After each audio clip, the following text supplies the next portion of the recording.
la fillette noire de 11 ans, Kayla Brox, prodige de la technologie et fondatrice de la start-up éducative milliardaire Dreamscape, monta à bord pour trouver son siège en première classe occupé par un homme blanc d'âge mûr. Quelques secondes plus tard, l'avion tressaillit violemment tandis que la voix froide et décisive du capitaine retentissait dans la cabine. Ce vol retournera à la porte. Des agents de sécurité monteront à bord. Kayla se figea dans l'allée tandis que tous les regards se tournaient vers elle. Les larmes lui montèrent aux yeux tandis qu'elle serrait sa carte d'embarquement. Le siège 2A, désormais occupé par Matthew Barnes, un homme blanc renfrogné qui refusait de regarder quiconque, sauf l'hôtesse de l'air se tenant à ses côtés. « J'ai payé un billet de première classe », grogna-t-il, la poitrine gonflée d'un sentiment d'exclusivité. « Et je ne céderai pas mon siège pour un simple inconvénient. » L'usage du mot « inconvénient » planait dans l'air, lourd de condescendance. Ce que personne à bord ne réalisait encore, c'est que cette dispute apparemment anodine allait déclencher une chaîne d'événements sismiques, exposant de sombres desseins et des préjugés tenaces, et changerait à jamais la vie de toutes les personnes impliquées. La cabine de première classe du vol Détroit San Francisco brillait sous un éclairage doux et sentait légèrement la vanille. Cette ambiance s'évapora dès que Kayla entra. À 11 ans, elle était difficile à ignorer, non seulement en raison de sa jeunesse, mais aussi parce qu'elle était célébrée mondialement comme la jeune fondatrice de Dreamscape, une entreprise d'EdTech évaluée à des milliards. Avec une maîtrise d'elle-même habituelle, Kayla brandit sa carte pour le siège 2A, un siège côté fenêtre qu'elle demandait toujours lors de ses voyages d'affaires. Mais en s'approchant, son cœur rata un battement en voyant un étranger solidement installé à sa place. Il avait une cinquantaine d'années, vêtu d'un costume coûteux, les cheveux poivre et sel impeccablement coiffés. Il regarda Kayla comme si elle n'était rien de plus qu'une légère contrariété. Kayla inspira profondément et parla doucement. « Monsieur, je crois que vous n'êtes pas au bon siège. Le siège 2A est le mien. » L'homme, identifié plus tard comme Matthew Barnes, leva lentement les yeux, ses froids yeux gris l'évaluant avec dédain. Un lourd silence s'installa avant qu'il ne retrouve un coin de sa lèvre dans un sourire narquois. « Chérie, vous devez vous tromper. C'est la première classe ici, pas une cour de récréation pour enfants. » Les passagers proches se tournèrent pour observer. Une hôtesse de l'air s'avança, son ton poli mais ferme. « Y a-t-il un problème, monsieur ?» Kayla tendit sa carte, d'une voix calme mais résolue. « Ceci est mon billet pour le siège 2A. » L'hôtesse l'examina, puis fit face à Matthew avec un sourire professionnel mais sérieux. « Monsieur, cette jeune femme a un billet de première classe confirmé pour le 2A. Puis-je voir votre carte d'embarquement, s'il vous plaît ?» Matthew sortit la sienne, clairement pour le 12C, un siège en classe économique plus. Son front se plissa comme si la réalité l'offensait.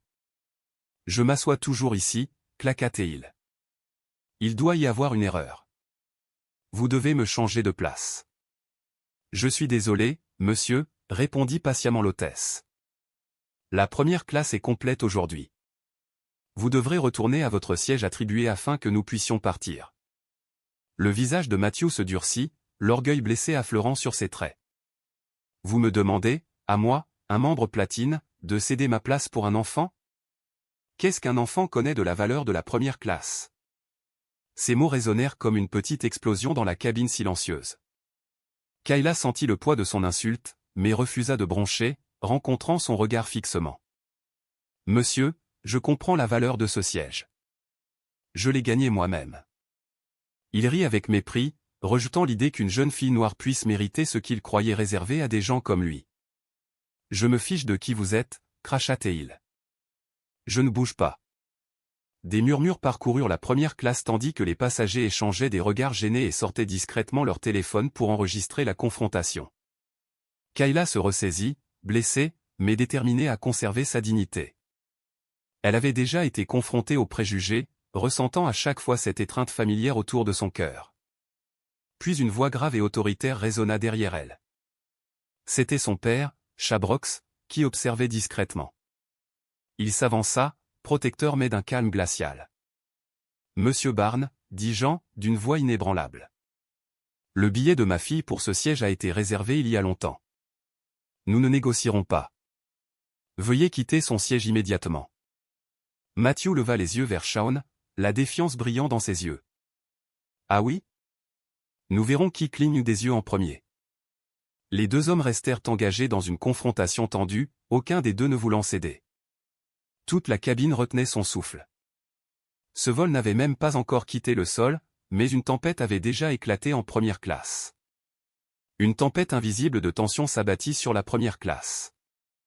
Tandis que Matthew Barnes et Shabrox se regardaient avec l'intensité de deux guerriers s'évaluant mutuellement, Shaun sentit le poids peser sur ses épaules.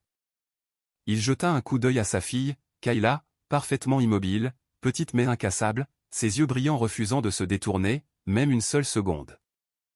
Inspirant profondément pour affermir sa voix, Shaun fixa directement Matthew, son regard fier mais maîtrisé. « Je le dis une dernière fois, Monsieur Barnes. Ce siège appartient à ma fille. Voici sa carte d'embarquement, réservée et payée il y a plus d'un mois. » J'entendis le billet électronique imprimé, le nom du passager et le 2A clairement mis en évidence, ainsi que le reçu de paiement. Chaque nom et numéro sautait aux yeux de la page, une preuve irréfutable. À proximité, les passagers commencèrent à murmurer, leur regard curieux passant à l'indignation en réalisant qui avait raison. Matthew Barnes fronça les sourcils, une lueur d'incertitude traversant son visage, pour se durcir à nouveau quelques instants plus tard en parlant plus fort avec obstination. Le problème n'est pas ce bout de papier. Je suis un membre platine fidèle depuis des années, et je m'assois toujours à ce siège. Je n'arrive pas à croire qu'une petite fille ait réellement besoin de la première classe. Quel gaspillage de ressources. Quelques passagers échangèrent des regards gênés à la remarque maladroite de Matthew. Shaun réalisa alors qu'il ne s'agissait pas seulement d'un siège. C'était un préjugé profondément enraciné. Pour Matthew, qu'une jeune fille noire détienne légitimement un billet de première classe était un affront personnel. La voix de Shaun devint froide, chaque mot fendant la tension de la cabine. « Monsieur Barnes, il ne s'agit pas de votre opinion sur ce qui est bien ou mal. Il s'agit du droit légal de ma fille. Si vous refusez de bouger, nous devrons faire appel à l'équipage ou à la sécurité de l'aéroport. » Matthew arqua un sourcil, la défiance toujours présente dans son ton, mais avec un soupçon de prise de conscience que les choses avaient échappé à son contrôle. Il expira brusquement en ricanant. « Vous me menacez, Brox. Surveillez vos paroles. Je ne suis pas quelqu'un avec qui on joue. » « Je ne vous menace pas, » répondit calmement Shaun, sa voix telle une lame d'acier, douce, mais indéniablement puissante. « Je protège simplement le siège légitime de ma fille. » À ce moment, l'hôtesse de l'air se tenant à proximité percevant la tension croissante, parla dans son micro-casque, appelant l'intendant de cabine. Quelques secondes plus tard, l'intendant apparut, suivi d'un agent de sécurité de l'aéroport en uniforme dont l'expression était des plus sérieuses. « Quel est le problème ? » demanda l'intendant, les yeux scannant la scène avec vigilance. Shaun ne perdit pas de temps. « Cet homme occupe le siège 2 à payer de ma fille. Il refuse de bouger et l'a insulté à plusieurs reprises en raison de son âge et de sa couleur de peau. » L'intendant examina les cartes d'embarquement de Kayla et de Matthew, puis se tourna vers Barnes avec une fermeté polie. « Monsieur, c'est clairement votre erreur. Votre siège attribué est le 12C, pas le 2A. Veuillez vous déplacer immédiatement pour éviter de déranger davantage les autres passagers. » Le visage de Matthew rougit de colère et d'embarras. Il se leva à contre-cœur, lançant un regard hostile à Kayla et Shaun. « Vous et votre fille le regretterez. Ce n'est pas la dernière fois que vous entendrez parler de moi, Brox. » La menace glaçante fit rater un battement au cœur de Shaun, mais il ne fléchit pas. Reposant doucement Kayla à son siège légitime, il lui offrit un sourire protecteur. « C'est bon, ma chérie. Tout va bien maintenant. » Kayla s'assit, bien que son cœur battît encore la chamade. Elle se tourna vers son père, l'inquiétude persistant dans ses yeux. « Penses-tu vraiment qu'il fera quelque chose ?» Shaun réussit un sourire rassurant, même s'il savait que Barnes ne lâcherait pas l'affaire facilement. Il se pencha et murmura, la voix ferme et résolue. « Quoi qu'il fasse, je suis là. Je te protégerai toujours. Garde la tête haute, ma fille. » La cabine de première classe retomba dans un silence tendu. Des regards curieux et anxieux suivaient chacun des mouvements de Kayla et de son père. Tout le monde sentait que ce n'était pas fini. Ce qui avait commencé comme une simple dispute de siège était maintenant la première salve d'une chaîne d'événements qu'aucun d'entre eux n'aurait pu prédire. Une tempête invisible planait toujours sur la première classe alors que Matthew Barnes se levait du siège 2A, ses pas lourds d'indignation et d'embarras. Les passagers observaient en silence, leurs yeux remplis de reproches et de jugement. Juste à ce moment, une voix douce mais ferme brisa la tension. « Attendez, monsieur Barnes. » Matthew se retourna pour voir Hélène Grant debout calmement. Elle avait une soixantaine d'années, ses cheveux argentés élégamment coiffés, ses yeux doux mais vifs et bienveillants. Elle avait observé depuis le début, discrètement attentive, et maintenant elle s'approchait de lui avec un sourire poli. « Je crois que j'ai une meilleure solution, » dit Hélène d'une voix égale. « Je vais échanger de siège avec vous. Le mien est le 3B, également en première classe, juste quelques rangées plus loin. » L'offre inattendue fit hésiter Matthew. Il évalua la femme élégante devant lui avec scepticisme. Bien qu'Hélène semblât être une voyageuse expérimentée, il hésita. Avec un haussement d'épaules dubitatif, il demanda « Pourquoi feriez-vous cela ?»« Cela n'a rien à voir avec vous. » Hélène sourit sereinement, inébranlable. « Oh, mais je pense que cela nous concerne tous. Nous partageons ce vol, monsieur Barnes. Toute tension ici affecte chaque passager à bord. Je suis sûr que vous êtes assez poli pour le reconnaître. » Matthew jeta un coup d'œil aux autres passagers. Tout le monde observait, curieux et jugeant silencieusement. Il inspira, essayant de reprendre le contrôle. « Je ne vois toujours pas pourquoi échanger les sièges est important. Le problème, c'est qu'un enfant comme... » « Quel enfant ?» Hélène l'interrompit doucement mais pertinemment, regardant Kayla qui était assise parfaitement posée à côté de son père. « Vous voulez dire la jeune fille afro-américaine assise ici ? Un enfant ne mérite pas les mêmes privilèges que vous assumez être les vôtres ?» La question percutante d'Hélène laissa Matthew sans voix, une rougeur de honte envahissant son visage. Dans ce silence, le vrai problème fut mis à nu. Il ne s'agissait pas du siège. C'était son préjugé profondément ancré. Plusieurs passagers autour d'eux commencèrent à hocher la tête en signe d'accord, certains murmurant leur soutien à Hélène. Sentant qu'il perdait cette bataille, le ton de Matthew devint défensif, faiblissant. « Je ne voulais pas dire ça comme ça. Je ne pense pas qu'un enfant ait vraiment besoin d'eux. » Hélène le coupa à nouveau, ferme mais gentille.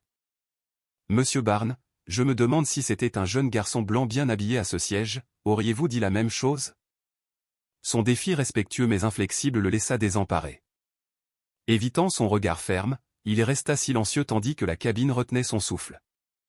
Finalement, avec un soupir tendu, il concéda « D'accord, j'échangerai de siège avec vous. » Hélène offrit un hochement de tête gracieux et lui fit signe vers le 3B.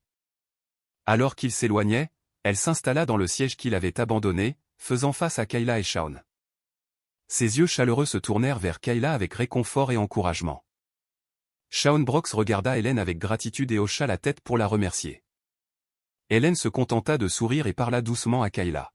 « Ma chérie, sois toujours fière de qui tu es et de ce que tu as accompli. Ne laisse jamais les préjugés d'autrui te faire sentir petite. » Les yeux de Kayla brillèrent d'émotion tandis qu'elle murmurait sa profonde gratitude. « Merci beaucoup, maman. » Matthew s'enfonça dans le 3B, tournant le dos à Hélène et Kayla, évitant le contact visuel. Mais sous son calme forcé, il ressentit une perte profonde, non seulement d'un siège, mais de l'illusion confortable que ses préjugés ne seraient pas remis en question.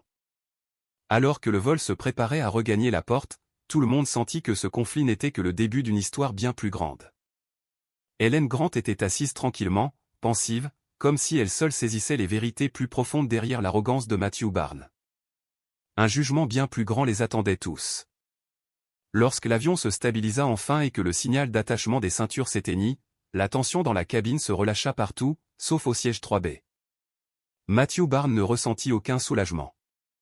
Les paroles cinglantes d'Hélène Grant résonnaient encore dans son esprit, comme des poignards invisibles entaillant la fierté qu'il avait toujours cachée derrière un vernis de confiance et d'arrogance. Il serra les poings si fort que ses jointures blanchirent, fixant le ciel vide au-delà de la fenêtre. Son cœur battait la chamade avec une fureur et une humiliation qu'il n'avait jamais connues. Comment lui, un homme établi et prospère, avait-il pu être embarrassé devant des dizaines de passagers par une femme âgée et une petite fille pour quelque chose d'aussi trivial et honteux? À cet instant, tout ce qu'il avait construit, son statut, son pouvoir, son respect lui semblait menacé par le plus petit et le plus humiliant des incidents. Une sombre pensée traversa son esprit. Matthew sortit son téléphone de la poche intérieure de sa veste, sa main tremblant imperceptiblement tandis qu'il le déverrouillait. Il jeta un coup d'œil autour de lui. Les autres passagers se détendaient après le décollage, inconscients de ce qu'il était sur le point de faire. Discrètement, il se leva de son siège et se dirigea vers l'arrière de la cabine, se dirigeant vers les toilettes. La porte se referma derrière lui, et dans cet espace confiné, son battement de cœur résonna comme le tonnerre. Il composa un numéro. La ligne d'urgence de la sécurité de l'aéroport de Détroit. « Comment puis-je vous aider ?» fit une voix féminine calme à l'autre bout. Matthew inspira lentement et profondément, forçant un ton contrôlé, bien que ses yeux brûlent d'une rage froide. « J'appelle depuis le vol 724 à destination de San Francisco. Je dois signaler un grave problème de sécurité. Il y a une jeune passagère à bord qui utilise des documents falsifiés pour occuper un siège en première classe. Je crois que cela pourrait faire partie d'un plus vaste stratagème de fraude qui pourrait menacer la sécurité du vol. Pouvez-vous m'en dire plus sur cette passagère ? Demanda-t-elle. Il déglutit difficilement, se ressaisissant. Sa voix devint glaciale de certitude. Son nom est Kayla Brooks. C'est une fille afro-américaine.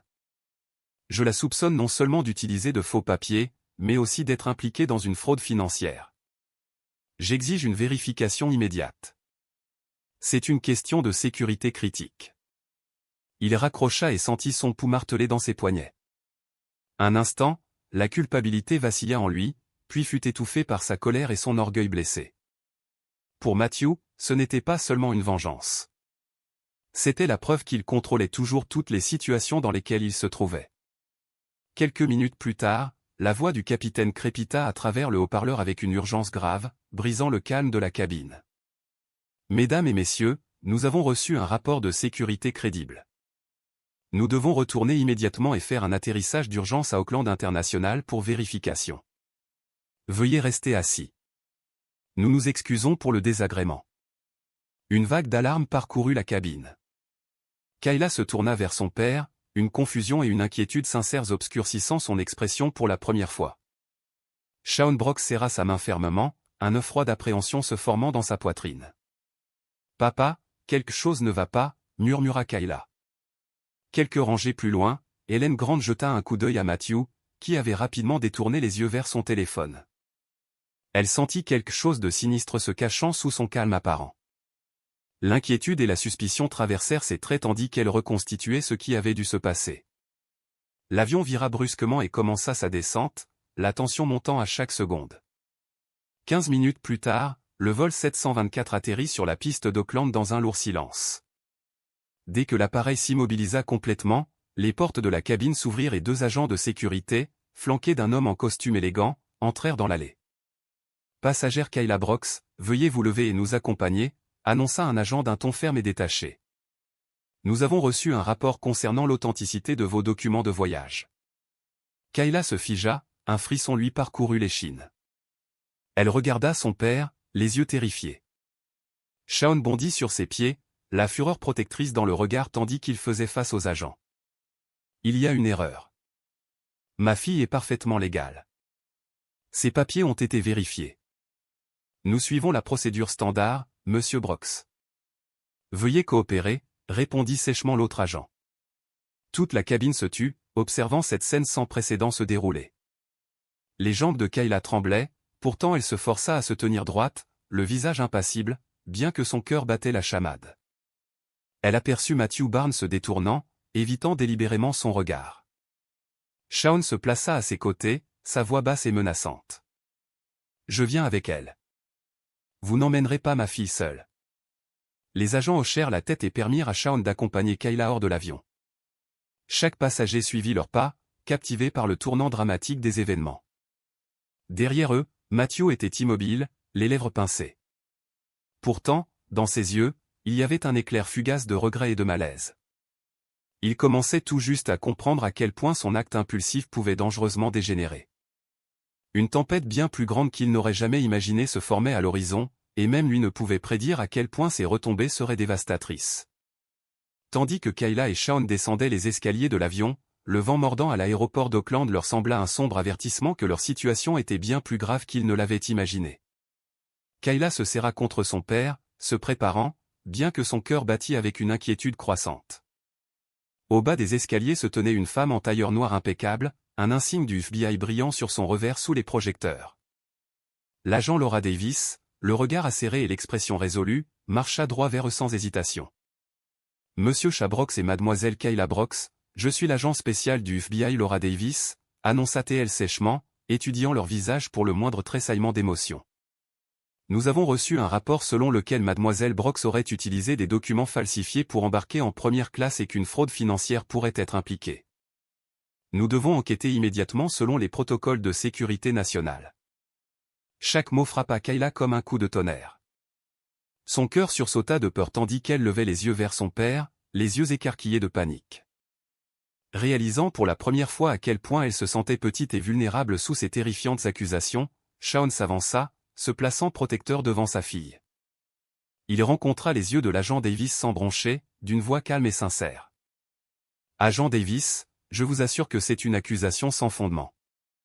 Toutes les pièces d'identité et tous les dossiers de ma fille sont parfaitement légitimes. Son entreprise, Dreamscape, n'a jamais montré la moindre irrégularité financière ou légale. » L'agent Davis arqua un sourcil, professionnel mais intrigué par la réponse calme et énergique de Shawn. Elle fit signe à une collègue, lui tendant une tablette chargée du rapport. « Nous avons un tuyau spécifique et urgent affirmant qu'elle a embarqué avec des documents frauduleux et pourrait être impliquée dans des transactions financières suspectes chez Dreamscape. Ce n'est pas une allégation de routine, Monsieur Brox. » Le souffle de Shawn se coupa, mais il tint bon, la passion montant dans sa voix. « Cette accusation est pure calomnie. Ma fille, Kayla Brox, a bâti Dreamscape sur un véritable talent. Chaque investissement et chaque subvention sont transparents et entièrement audités. J'exige que le FBI remonte à l'origine de ce rapport. » Le regard de l'agent Davis s'adoucit légèrement tandis qu'elle regardait Kayla. Son ton resta professionnel mais plus doux. « Mademoiselle Brox, pourriez-vous me dire le but de votre voyage à San Francisco ?» Kayla déglutit difficilement, s'efforçant de rester calme. Sa voix était petite mais claire. « Je dois rencontrer le conseil d'investissement de Sun Capital Venture. Mon entreprise, Dreamscape, présentera des plans pour étendre notre programme d'éducation numérique aux communautés mal desservies du monde entier. » L'agent Davis écouta en silence, son visage impénétrable. Pourtant, ses yeux trahissaient une lueur de doute concernant l'allégation précédente. Elle continua, prudente mais rigoureuse. « Avez-vous des documents confirmant cette réunion ?» Kayla sortit immédiatement un classeur soigneusement organisé de son sac à dos contenant l'ordre du jour de la réunion, une invitation officielle de Sun Capital Venture et les détails pertinents. L'agent Davis examina chaque page, son expression s'adoucissant davantage tandis qu'elle revoyait les preuves. Shawn vit le moment, sa voix plus ferme maintenant qu'une voix pour laver le nom de sa fille s'était ouverte. « Si nécessaire, je peux fournir tous les relevés de transactions financières, les rapports d'audit public et les pièces d'identité valides sur le champ. Ma fille est peut-être jeune, mais nous maintenons une transparence absolue. Cette accusation vise clairement à saboter sa réputation dans les affaires. » L'agent spécial Davis les étudia pensivement. Elle reconnut par expérience qu'il ne s'agissait pas d'une allégation ordinaire. Il semblait que quelqu'un avait utilisé les procédures de sécurité comme une arme pour nuire à la réputation personnelle et professionnelle de Kayla. « Monsieur Brox, mademoiselle Brox, dit-elle lentement. Je comprends votre inquiétude et votre frustration. Nous avons le devoir de vérifier chaque rapport minutieusement. Veuillez nous accompagner au bureau afin que nous puissions effectuer cette vérification aussi rapidement que possible. » Shawn hocha la tête sans hésitation, posant doucement sa main sur l'épaule de Kayla pour la rassurer d'une voix qu'elle pouvait entendre. « C'est bon, ma chérie. Nous n'avons rien fait de mal. » La vérité éclatera. Kayla fit un petit signe de tête. Le soulagement se mêlait à une blessure persistante que son succès les ait entraînés dans cette épreuve. À la fenêtre de l'avion, Matthew Barnes observait discrètement, son cœur battant de remords, et sous cela, une peur croissante. Il avait déchaîné une tempête au-delà de son contrôle, une tempête qui pouvait détruire tout ce qu'il avait construit, y compris lui-même. La porte du bureau de l'aéroport d'Auckland s'était à peine refermée derrière eux que, alors que l'agent Laura Davis s'apprêtait à reprendre son interrogatoire, des pas précipités résonnèrent depuis le couloir. En quelques secondes, la porte s'ouvrit en grand, révélant une jeune femme en tailleur d'affaires impeccable, ses cheveux noirs parfaitement coiffés et ses yeux brûlants de détermination. C'était Rachel Kim, l'avocate de la famille Brox, qui les avait soutenus à travers toutes les batailles juridiques complexes au fil des ans. Désolé d'être en retard, dit Rachel en entrant dans la pièce, son regard balayant rapidement Kayla et Shawn avant de faire un signe de tête rassurant à l'agent Davis. Je suis Rachel Kim, avocate de la famille Brooks et de Dreamscape. J'ai des informations cruciales concernant les allégations que le FBI est en train d'examiner. L'agent Davis haussa un sourcil, signalant à Rachel de continuer. Rachel ouvrit sa mallette, en retira un dossier épais et le tendit à Davis avec une confiance calme et professionnelle. Ceci est toutes les preuves que notre équipe a recueillies au cours des dernières semaines. Notre enquête interne montre que les accusations contre Kayla ne sont pas un incident isolé. Elles font partie d'un complot malveillant étroitement organisé et orchestré par Global Tech, Inc. À la mention de Global Tech, l'agent Davis ne put cacher sa surprise. Elle feuilleta les documents annotés, les graphiques et les emails internes surlignés en rouge, tous pointant vers une stratégie secrète visant à démanteler les startups technologiques prometteuses, en particulier celles dirigées par des personnes de couleur et de jeunes fondateurs. Rachel continua, sa voix ferme et persuasive. Il y a 3 mois, Global Tech a proposé d'acheter Dreamscape à une fraction de sa valeur réelle. Lorsque Kayla et son équipe ont refusé, ils ont immédiatement qualifié Dreamscape de menace à neutraliser. Déterminé à éliminer toute concurrence future, Shawn Brooks serra les poings, son visage s'assombrissant alors qu'il se souvenait de cette réunion tendue où les dirigeants de Global Tech avaient ricané devant Kayla, 11 ans, insistant pour qu'elle accepte une somme dérisoire comme s'il lui faisait une faveur. Rachel continua. Nous avons découvert de multiples incidents similaires où Global Tech a utilisé son pouvoir pour faire pression sur d'autres jeunes fondateurs issus de minorités. Ils ne s'intéressent pas seulement à leur technologie. Ils ont l'intention d'écraser tout concurrent petit mais prometteur. L'agent Davis leva les yeux, ses yeux maintenant d'acier et résolus. Mademoiselle Kim, vous dites que le faux rapport de sécurité d'aujourd'hui est directement lié à Global Tech? Rachel hocha la tête avec emphase. Exactement. Matthew Barnes, l'homme qui a appelé cette fausse alerte, est en fait un directeur principal chez NextGen Systems, une filiale de Global Tech. Sa présence sur le vol de Kayla n'était pas une coïncidence. Ils ont suivi son emploi du temps et ont attendu le moment idéal pour attaquer sa réputation et celle de Dreamscape. Kayla sentit un frisson parcourir ses veines. Elle savait que le succès dans la jeunesse attirait des défis, mais n'avait jamais imaginé qu'elle deviendrait la cible d'un complot aussi calculé et sinistre. Elle serra la main de son père et de son avocate, son cœur déchiré entre la douleur et la rage. Shawn intervint, sa voix inébranlable. Agent Davis, vous voyez maintenant, ce n'est pas un simple malentendu. C'est une tentative préméditée de détruire l'entreprise de ma fille et sa réputation. J'exhorte le FBI à poursuivre cette affaire avec agressivité et à mettre fin à ses stratagèmes. L'agent Davis marqua une pause, ses doigts effleurant le bord du dossier de Rachel. Avec l'instinct d'une agente chevronnée, elle reconnut l'énormité de l'affaire. Son expression se durcit alors qu'elle prenait sa décision. Je comprends la gravité. Je vais informer notre bureau régional immédiatement et recommander une enquête à grande échelle. Le FBI tiendra les responsables pour responsables. Rachel expira, se tournant vers Kayla et Shawn avec un regard de détermination inébranlable. Nous allons nous en sortir. Kayla, vous n'êtes pas seule, et Dreamscape ne pliera pas devant des brutes comme Global Tech. Kayla hocha la tête, ressentant une lueur de soulagement pour la première fois de la journée. Pourtant, au fond d'elle, elle savait que cette bataille ne faisait que commencer. Global Tech n'était pas n'importe quelle corporation. C'était une force qui maniait l'argent et l'influence pour contrôler les marchés. Et il ne s'arrêterait pas tant que Dreamscape ne serait pas mis sur la touche.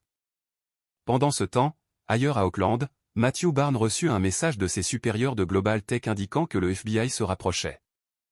Son cœur se serra de panique.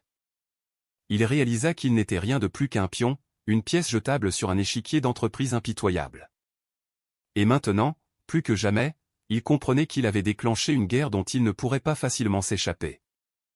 Juste au moment où l'agent spécial Laura Davis refermait le dossier de Rachel, le bruit de pas mesurés mais ferme résonna à l'extérieur du bureau, accompagné du léger murmure d'un bref échange entre le personnel du FBI et quelqu'un de nouveau. La porte s'entr'ouvrit pour révéler le visage calme et élégant d'Helen Grant, le regard acéré et l'air discrètement déterminé sous son comportement raffiné. « Je suis désolé de m'immiscer, » dit Helen doucement, lançant à l'agent Davis un regard fixe, dénué de toute hésitation. Mais je crois que j'ai des informations extrêmement importantes qui éclaireront davantage ce que vous enquêtez. Les yeux de Kayla s'écarquillèrent de surprise et de curiosité tandis que Shaun et Rachel se concentraient immédiatement sur cette arrivée inattendue. L'agent Davis se leva et désigna la chaise vacante. Mademoiselle Grant, nous menons une enquête approfondie sur les allégations portées contre Kayla Brooks et Dreamscape.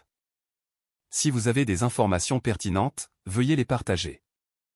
Hélène s'installa sur la chaise, son regard s'attardant un instant sur Kayla, un réconfort silencieux avant qu'elle ne parle ouvertement et décisivement. Tout d'abord, vous devez savoir que j'ai occupé un poste de direction chez Global Tech, Inc. J'étais vice-présidente de la stratégie d'investissement et j'ai mené de nombreuses négociations de fusion et acquisition de l'entreprise. La pièce se figea un instant tandis que tous les regards se tournaient vers la femme âgée apparemment ordinaire.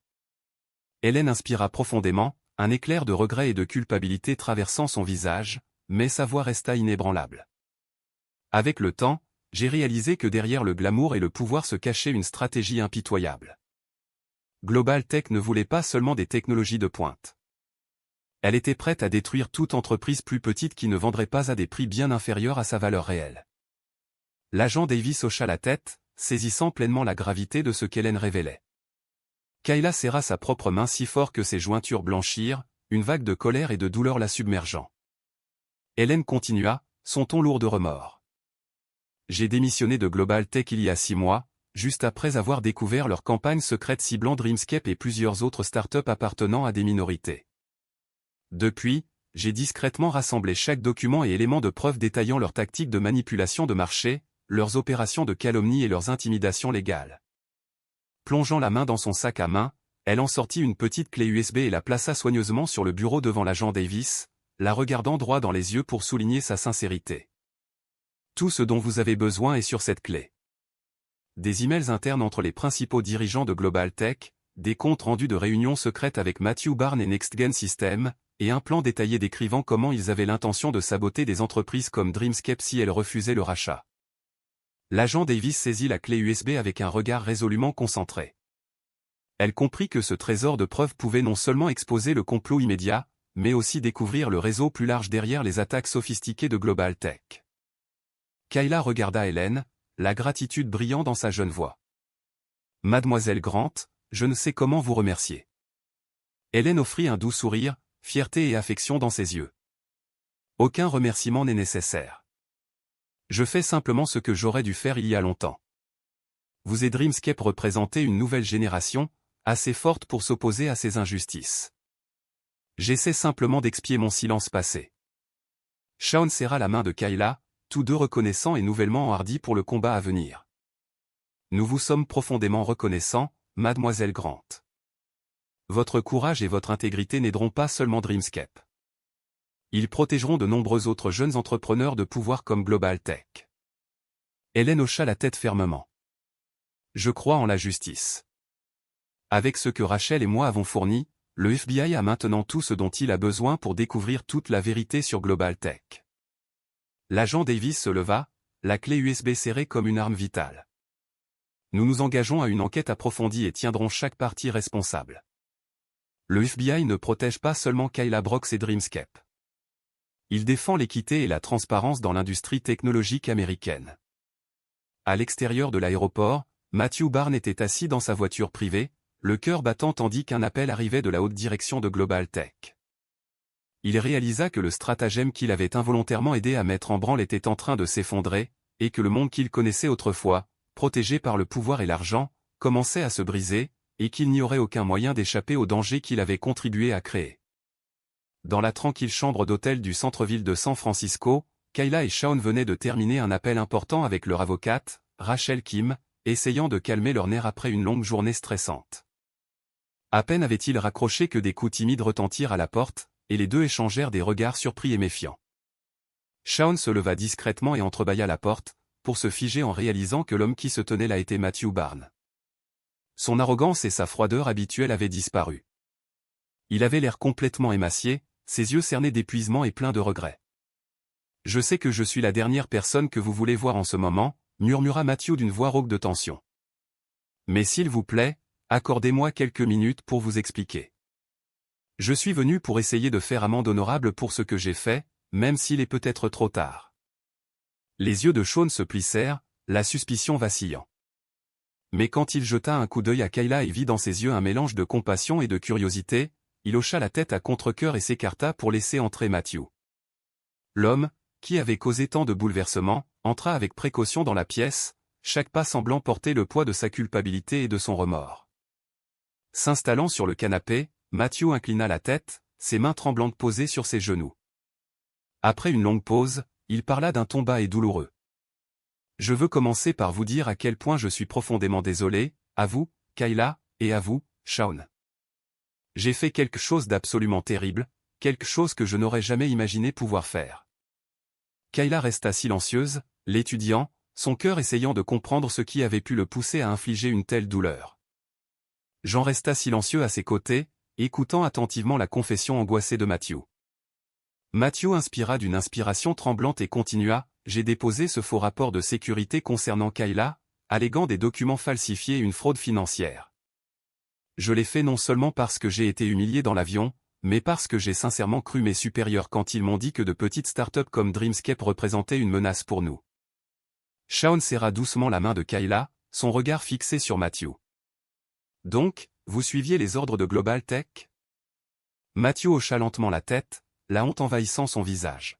« Plus précisément, de NextGen System, où je suis directeur principal. Pendant des années, j'ai pensé que mon devoir était de protéger les intérêts de l'entreprise, même si cela signifiait abattre des startups plus talentueuses et prometteuses comme Dreamscape. Mais après ce qui s'est passé sur ce vol, en voyant le calme courage de Kayla face à mon injustice et la colère et l'incrédulité dans les yeux de tout le monde, j'ai réalisé que j'avais complètement tort. » Il marqua une pause, la voix tremblante d'une véritable émotion. « Quand j'ai vu Kayla tenir bon et que j'ai vu comment tout le monde a réagi, j'ai compris que je ne sauvegardais pas mon entreprise. J'aidais un stratagème cruel et injuste. » Kayla parla doucement mais fermement. « Alors pourquoi êtes-vous ici aujourd'hui ?» Matthew leva la tête et rencontra son regard avec une sincérité non dissimulée. « Je ne peux plus vivre avec cette culpabilité. Et plus important encore, j'ai apporté des documents internes de NextGen System, des emails, des notes de réunion secrètes et des stratégies détaillées complotant pour détruire Dreamscape et d'autres startups prometteuses fondées par des personnes de couleur. » Il plongea la main dans sa sacoche en cuir et en sortit un épais dossier, le plaçant soigneusement sur la table basse devant Shaun et Kayla, ses mains tremblantes en l'ouvrant. « Toutes les preuves de leur plan sont ici. Ils utilisent leur pouvoir et leurs finances pour manipuler le marché, propager des mensonges et monter des attaques légales. Exactement ce que j'ai involontairement aidé à faciliter. » Shaun prit les documents, ses yeux parcourant les pages. Il reconnut immédiatement l'importance de cette preuve, suffisante pour que le FBI démantèle le complot malveillant de ces puissantes entreprises. Matthew regarda Kayla, le regret et la sincérité brillant dans ses yeux. « Kayla, je sais que dire pardon ne peut effacer la douleur que j'ai causée, mais j'espère que vous comprenez à quel point je suis vraiment repentant. Je veux vous aider, vous et Dreamscape, à arrêter ce complot afin que personne d'autre n'ait à vivre ce que vous avez vécu. » Kayla resta silencieuse un instant, son regard fixé sur lui tandis qu'elle absorbait son regret sincère. Finalement, elle hocha doucement la tête, sa voix calme mais résolue. « J'accepte vos excuses, Monsieur Barnes. J'espère que vous ferez tout ce que vous pouvez pour arranger ça. » Une lueur de soulagement traversa le visage de Matthew, instantanément remplacé par la détermination. « Je le promets. J'ai déjà contacté le FBI et je suis entièrement prêt à coopérer pour exposer Global Tech et NextGen System. » Shaun se leva et tendit la main à Matthew, un acte de pardon et une promesse d'affronter le chemin à venir ensemble. « Nous saluons votre coopération, Barnes, mais sachez que ce n'est que le début d'un long combat. » Matthew se leva, serrant fermement la main de Shaun.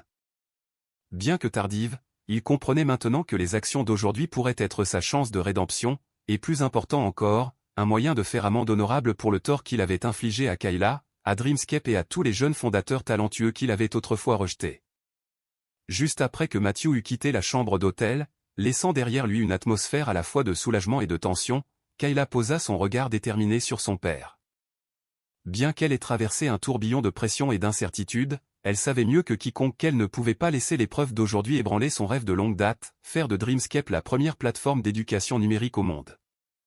Le lendemain matin, Kayla et Shaun entrèrent dans le quartier général étincelant de Sun Capital Venture, dans le quartier financier de San Francisco, le cœur battant de nervosité et de détermination.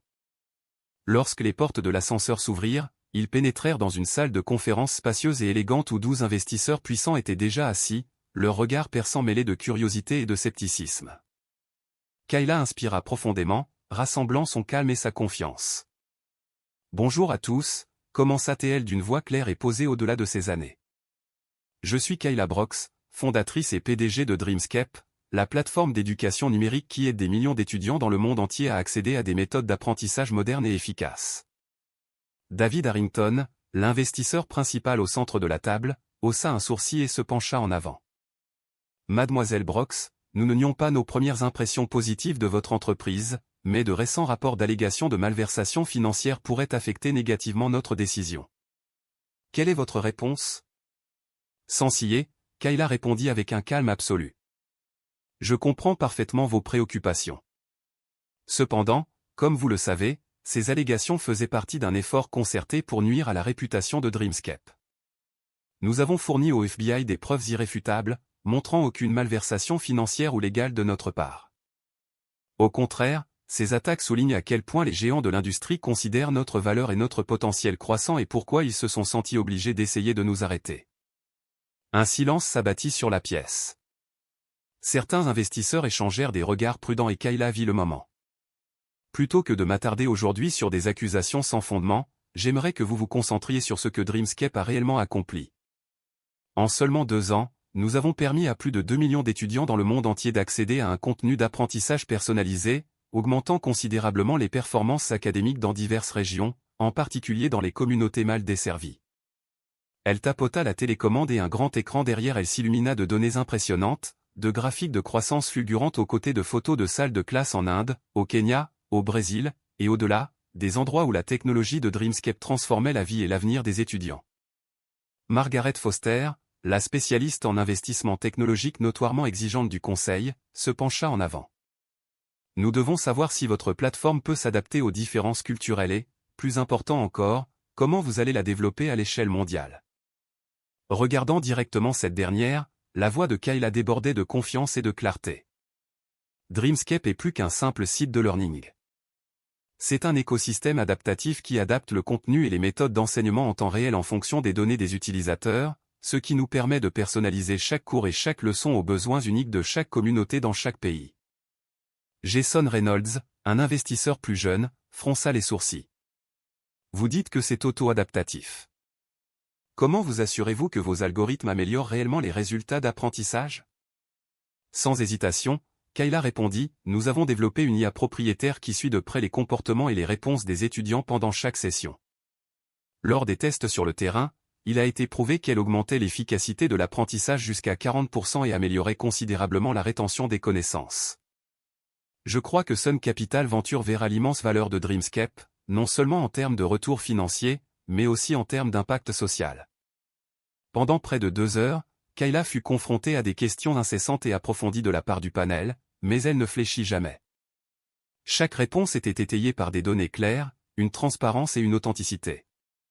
Lorsque sa présentation fut terminée, M. Harrington la considéra pensivement. « Mademoiselle Brox, vous avez fait une impression remarquablement forte aujourd'hui. Nous aurons besoin de temps pour délibérer, mais je peux dire qu'il est rare de voir un fondateur, surtout de votre âge, présenté de manière si cohérente et convaincante. » Kayla lui rendit son regard avec un sourire sincère et reconnaissant. « Je vous remercie, ainsi que l'ensemble du conseil, de m'avoir écouté.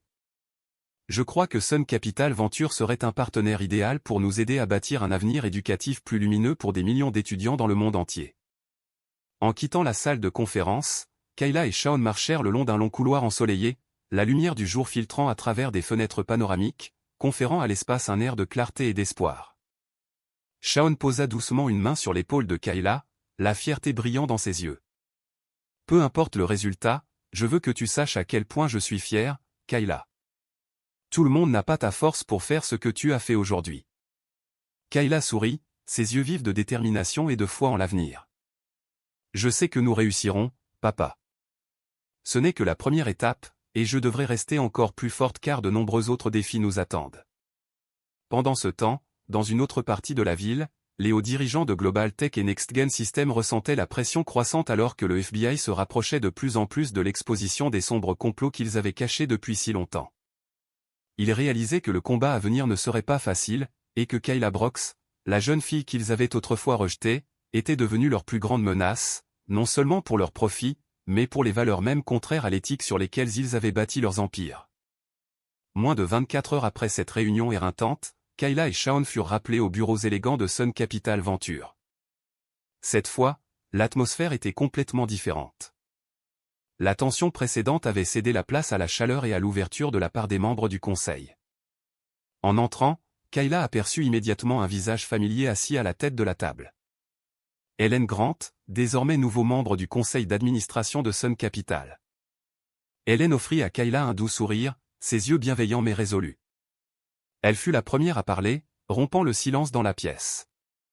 Le conseil d'administration de Sun Capital a mené un examen approfondi de toutes les preuves et informations fournies par Kayla. Je suis ravi d'annoncer que Dreamscape recevra notre soutien total à l'investissement. Le cœur de Kayla battit la chamade de surprise et de joie. Elle jeta un coup d'œil à son père et vit le soulagement briller dans ses yeux. David Harrington, le président du conseil, parla ensuite d'un ton chaleureux et autoritaire. Kayla, notre décision n'est pas seulement basée sur les impressionnantes mesures de Dreamscape, mais aussi sur le caractère et la détermination que vous avez démontrés en surmontant les récents défis. Il marqua une pause, la fixant d'un regard ferme. Nous comprenons que Dreamscape est confronté à des menaces de la part de puissants acteurs comme Global Tech. En tant qu'investisseurs, nous ne nous contenterons pas d'un soutien financier. Je déclare par la présente que Sun Capital soutient fermement Dreamscape et défendra l'entreprise contre toute attaque. Helen Grant hocha la tête, son expression fière et solidaire. J'ai travaillé en étroite collaboration avec la haute direction de Global Tech, je sais donc qu'ils n'abandonnent pas leurs ambitions à la légère. Mais maintenant, ils ne sont pas confrontés à une seule start-up naissante. Ils sont confrontés à nous tous. Une alliance unie engagée en faveur de la justice et des valeurs que Dreamscape incarne. Kayla ressentit une chaleur qu'elle n'avait pas connue depuis des jours. Pour la première fois depuis le début de la campagne de dénigrement, elle se sentit vraiment en sécurité et renforcée par le soutien inébranlable qui l'entourait. Margaret Foster, qui avait posé certaines des questions les plus difficiles lors de la dernière réunion, parla maintenant avec sincérité. Je tiens à souligner que notre investissement n'est pas uniquement motivé par le profit. Nous voyons l'impact social et éducatif profond que Dreamscape est en train de créer. Kayla, vous nous avez conquis par votre intégrité, votre intelligence et votre vision. Jason Reynolds, le jeune directeur qui avait douté du potentiel de Dreamscape, ajouta avec un respect sincère, nous avons reçu une confirmation officielle du FBI concernant l'enquête sur Global Tech et NextGen Systems.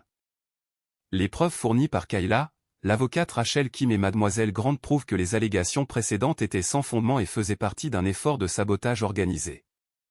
Sun Capital ne tolérera jamais une telle concurrence contraire à l'éthique. La voix d'Helen Grant se durcit avec un avertissement clair. Nous soutiendrons non seulement Kayla et Dreamscape financièrement et juridiquement, mais nous exposerons également publiquement les méfaits de Global Tech si nécessaire. Le message est clair, les startups innovantes, en particulier celles construites par de jeunes fondateurs éthiques, ne combattront jamais seuls les stratagèmes malveillants. Émue, Kayla se leva et s'inclina légèrement devant le conseil. Je suis profondément reconnaissante du vote de confiance de Sun Capital. Je promets d'honorer la confiance que vous avez placée en moi et en Dreamscape. C'est un moment charnière pour nous, et cela va remodeler la bataille contre ces tactiques destructrices. Shawn se tenait à ses côtés, la fierté et la gratitude évidentes dans ses yeux. Au nom de la famille Brooks et de toute l'équipe de Dreamscape, merci, Sun Capital Venture, pour cette décision courageuse et sage. Nous ne vous décevrons pas. Monsieur Harrington se leva, leur tendant la main à tous deux. Considérez Sun Capital comme votre véritable partenaire. Nous croyons que Dreamscape apportera non seulement des rendements solides, mais bâtira également un avenir plus innovant et équitable pour l'éducation dans le monde entier. En quittant la salle de conférence, Kayla et Shawn sentirent un poids énorme levé de leurs épaules. Kayla leva les yeux vers le ciel lumineux de San Francisco, le cœur débordant d'une confiance et d'un espoir renouvelé. Papa, j'ai l'impression que nous venons de gagner une bataille majeure, mais je sais aussi que la guerre n'est pas finie. Shawn lui serra la main, la voix ferme de détermination. Tu as raison, Kayla. Mais maintenant, nous ne nous battons pas seuls. Nous avons la force, des alliés et la vérité de notre côté. Peu importe la puissance que Global Tech pense avoir, elle ne peut vaincre l'unité et la justice. Pendant ce temps, au siège de Global Tech, les hauts dirigeants ressentaient la pression croissante de l'enquête du FBI. Ils savaient que Sun Capital et Dreamscape avaient forgé une alliance incassable, et que les sombres complots qu'ils avaient enfouis depuis si longtemps étaient sur le point d'être exposés. Juste au moment où Kayla et Shawn sortaient des bureaux de Sun Capital, à des centaines de kilomètres de là, au siège du FBI à San Francisco, l'agent spécial Laura Davis se tenait devant un immense tableau d'enquête, sa surface quadrillée de photos, de notes et de flèches reliant les principaux acteurs de Global Tech à un réseau d'activités illégales graves. Son regard était d'acier et inébranlable, consciente que ce n'était pas un cas ordinaire. C'était une bataille contre des forces obscures et puissantes manipulant l'industrie technologique américaine. Elle regarda autour d'elle ses collègues, des dizaines d'agents s'affairant à préparer la plus grande opération qu'il n'ait jamais montée, et parla avec une autorité nette, ses mots déclarant la guerre ouverte. Aujourd'hui, nous n'enquêtons pas sur une entreprise ordinaire. Global Tech est un titan de la technologie avec une vaste influence, mais nous avons des preuves solides qu'ils ont orchestré une fraude complexe en valeurs mobilières, de l'espionnage industriel et, plus grave encore, une campagne visant à détruire les startups fondées par des minorités, Dreamscape n'étant qu'une cible. Un jeune agent leva la main, la détermination dans les yeux.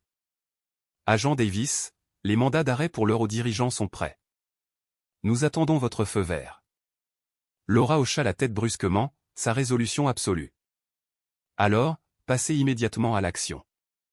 Je veux que cette opération soit exécutée sans faille. Aucune place à l'erreur. Quelques minutes plus tard, des flottes de véhicules du FBI partirent du siège, se déployant à travers San Francisco vers des cibles stratégiques, notamment le siège social imposant de Global Tech au centre-ville. Dans l'élégante salle de conférence de Global Tech, les hauts dirigeants s'affairaient pour contenir une crise médiatique à propagation rapide. Le président Robert Sinclair, le visage tendu et furieux, fixa ses subordonnés. Qui a divulgué nos dossiers internes? Comment le FBI a-t-il obtenu nos plans les plus confidentiels? Personne n'osa répondre. La panique parcourut la pièce. Puis la porte s'ouvrit en grand.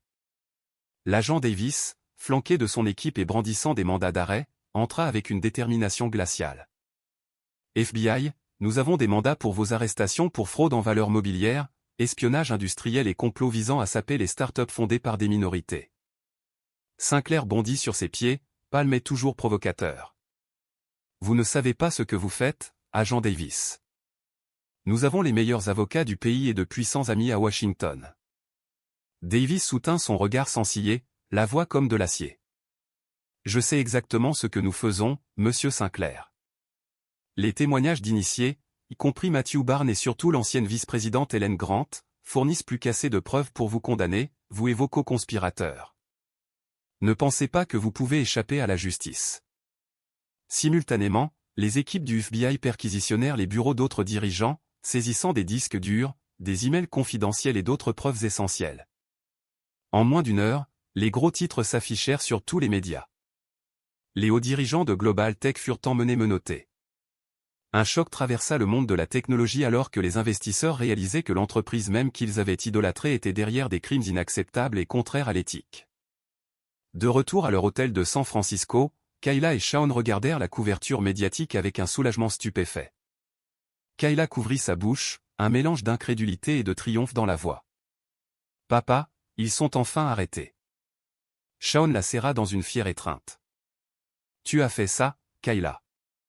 Ton courage les a aidés à tomber.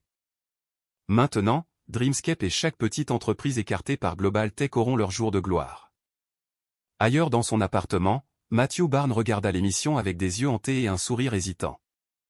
Le regret le rongeait encore, mais il savait qu'il avait fait la bonne chose en coopérant et en remettant les preuves qui avaient exposé les crimes de son ancien employeur. Dans une autre partie de la ville, Helen Grant se tenait tranquillement devant sa télévision, le soulagement l'envahissant en voyant ses anciens collègues, ceux en qui elle avait autrefois confiance, enfin tenus responsables. Elle murmura à elle-même, le combat n'est pas terminé. Mais aujourd'hui, la justice a gagné. De retour au FBI, l'agent Davis rentra au quartier général, l'opération terminée. Ses yeux étaient féroces mais insatisfaits, la voix résolue. Aujourd'hui, nous avons fait quelque chose de monumental, non seulement pour les petites entreprises, mais pour envoyer un message. Personne, aussi riche ou puissant soit-il, n'est au-dessus de la loi. Et tandis que l'empire de Global Tech s'effondrait, une nouvelle ère naissait dans l'industrie technologique américaine, une ère où l'intégrité et la concurrence loyale ne seraient plus facultatives, mais la norme que tout entrepreneur pouvait attendre. Peu après le scandale Global Tech, qui choqua tout le pays, Kayla retourna dans sa ville natale de Détroit pour préparer un événement capital dans le parcours de Dreamscape. Dans une atmosphère d'enthousiasme et d'espoir, le grand auditorium du Detroit Community Innovation Center était somptueusement décoré, prêt à accueillir des centaines d'invités d'honneur, d'éducateurs, d'investisseurs, de journalistes et, surtout, des milliers d'étudiants impatients de découvrir la nouvelle technologie. Sous les lumières vives de la scène, Kayla s'avança sous une ovation retentissante, le cœur battant, les yeux brillants de fierté et de conviction. À ses côtés se tenait Chabrox, son père et fervent soutien de Dreamscape, qui sourit chaleureusement et lui serra doucement la main. « Aujourd'hui est ton jour, Kayla, murmura-t-il. J'ai toujours cru en toi, et je suis si fier. » Kayla hocha la tête, puis monta sur le podium. Bien qu'âgée de seulement 11 ans, elle se comportait avec l'aplomb et la confiance d'une leader expérimentée qui avait surmonté d'énormes défis. Scrutant le vaste public, elle marqua une pause pour saluer des visages familiers. L'avocate Rachel Kim, l'agent spécial Laura Davis, Hélène Grant, et les membres du conseil de Sun Capital Venture, tous réunis non seulement pour célébrer le succès de Dreamscape, mais pour honorer sa mission profondément humaine.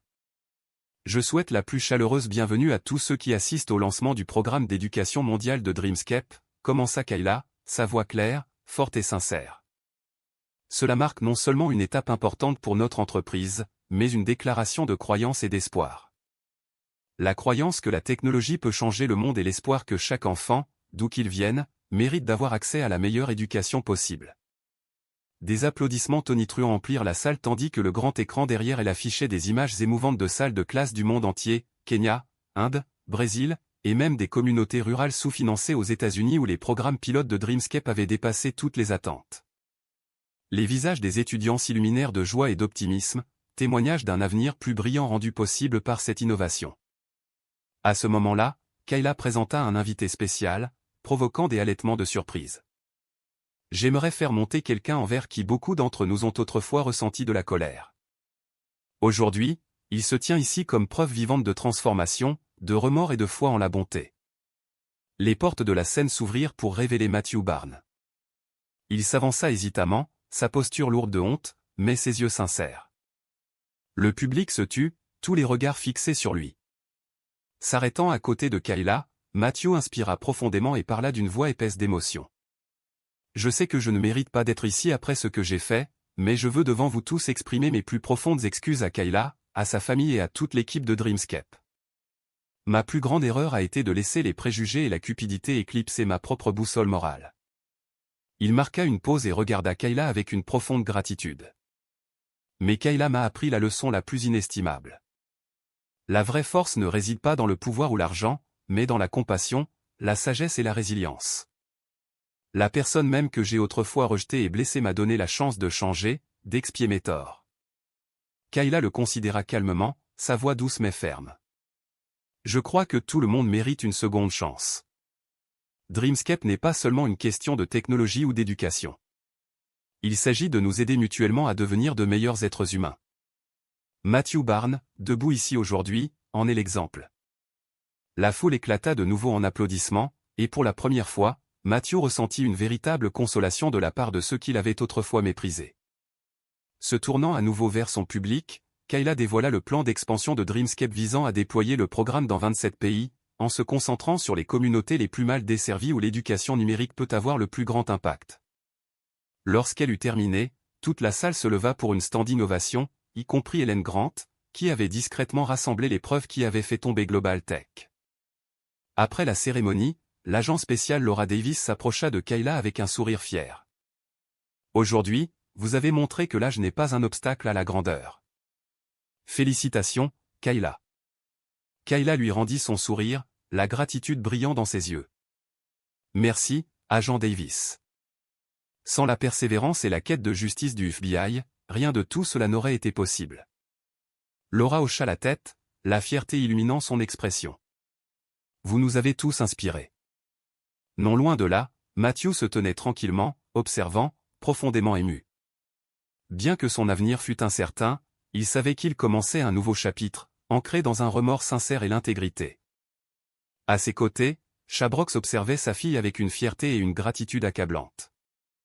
Il comprit qu'aujourd'hui n'était pas seulement le triomphe de Dreamscape, mais la consécration de Kayla, un témoignage de courage, de pardon et d'innovation. Et il savait que ce n'était que la première des nombreuses étapes extraordinaires qu'elle franchirait, ouvrant des portes à des millions de jeunes apprenants dans le monde entier. Alors que les applaudissements s'éteignaient, Kayla se tint au centre de la scène, son regard pensif balayant le public. Ses récentes expériences n'avaient pas seulement changé sa vie. Elles avaient mis en lumière des problèmes profonds et persistants dans notre société que les gens refusent souvent d'admettre, mais qui perdurent, le racisme, les préjugés et l'injustice. Inspirant profondément, les yeux plus résolus que jamais, elle s'adressa à la foule d'une voix claire et puissante. Mesdames et messieurs, au cours des dernières semaines, j'ai vécu un voyage que je n'aurais jamais pu imaginer. Il a commencé par quelque chose d'aussi petit qu'un siège d'avion, mais c'était bien plus grand que cela. C'est devenu un voyage contre les préjugés et l'injustice auxquels tant d'entre nous sont confrontés chaque jour. La salle se tut. Tout le monde se pencha en avant, sachant exactement ce qu'elle voulait dire, ces barrières invisibles qui nous mordent trop vivement. Ce que j'ai vécu n'était pas seulement un simple désaccord personnel, continua-t-elle, l'émotion dans son ton, mais une résolution d'acier en dessous. C'était un reflet saisissant du racisme et des préjugés ancrés dans notre société.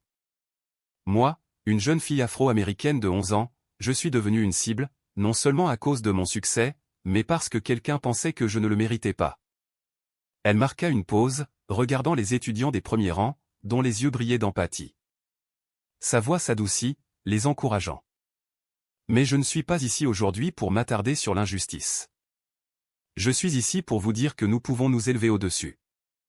Les préjugés ne peuvent vaincre l'intellect, la persévérance et le courage. Ce que j'ai appris au cours de ce voyage, c'est ceci, ne jamais abandonner, aussi injuste que le monde puisse être. Son regard dériva vers Matthew Barnes, debout tranquillement au bord de la scène, la tête baissée de honte, mais reflétant un respect sincère. Prenez Monsieur Barnes ici. Autrefois quelqu'un qui m'a profondément blessé, pourtant aujourd'hui il se tient comme preuve que les gens peuvent changer. Nous ne pouvons pas effacer le passé. Mais nous pouvons en tirer des leçons. Nous pouvons choisir le pardon et avancer pour créer un avenir où chacun est traité équitablement, où le talent et la créativité comptent plus que la race ou l'âge. Matthew inclina la tête, ému. Pour la première fois, il ressentit le pouvoir guérisseur du vrai pardon et le courage d'affronter ses propres erreurs. Kayla se tourna vers les jeunes devant elle, les yeux illuminés d'inspiration. N'oubliez pas ceci, le chemin du succès est toujours jalonné de défis. Il y aura ceux qui diront que vous n'êtes pas assez bon, pas capable, ou que vous n'avez pas votre place. Mais croyez en vous et continuez d'avancer. Personne ne peut vous arrêter. Dreamscape est plus qu'une simple application technologique, souligna-t-elle, sa voix riche de conviction. Il représente le changement. Il montre que lorsque nous poursuivons nos passions avec détermination, le monde doit s'adapter à nous. Une ovation retentissante éclata. Kayla marqua une pause, les larmes aux yeux, puis continua, sa voix plus forte que jamais. Je me tiens ici non seulement en tant que PDG de Dreamscape, mais en tant qu'ami et allié de chaque jeune personne. Chacun de nous a le pouvoir de faire quelque chose d'extraordinaire. Ne laissez personne vous dire le contraire. N'abandonnez jamais vos rêves car lorsque ces rêves se réalisent, ils ne changent pas seulement votre vie, ils changent d'innombrables autres vies. Elle regarda son père, Shaun, qui l'attendait derrière le rideau. Il rayonnait de fierté alors qu'elle prononçait ces derniers mots, la gratitude dans la voix. Mon père m'a toujours dit que chaque étape de notre voyage compte, même les plus difficiles. Aujourd'hui, je réalise à quel point cela est vrai. Ce sont les défis que nous surmontons qui forgent notre force la plus profonde. Lorsqu'elle eut terminé, tout l'auditorium se leva, les applaudissements et les acclamations couvrant tout le reste. Beaucoup essuyèrent des larmes, émus non seulement par son histoire, mais par l'espoir, le courage et la foi en l'avenir qu'elle partageait. Matthew Barnes s'avança, regardant Kayla dans les yeux pour la première fois avec humilité et sincérité. Kayla, tu m'as appris la leçon la plus précieuse de ma vie. Merci de m'avoir pardonné et de m'avoir donné une chance de réparer les choses.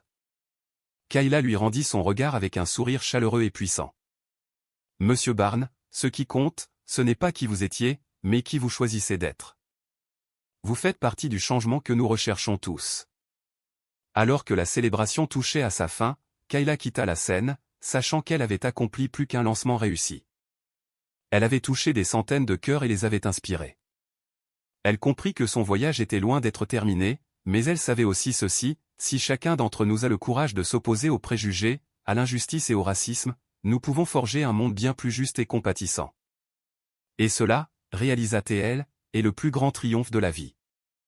L'histoire de Kayla Brooks n'est pas seulement un récit extraordinaire d'une enfant de 11 ans défiant les préjugés. C'est un puissant rappel que chacun de nous peut susciter un réel changement dans le monde. Que pensez-vous de ses actions et de son pardon envers Matthew Barnes? Pourriez-vous faire la même chose à sa place? Partagez vos réflexions dans les commentaires ci-dessous. Si vous avez trouvé cette histoire significative et inspirante, veuillez aimer et partager pour diffuser ce message positif et vous abonner à la chaîne pour plus d'histoires édifiantes à l'avenir.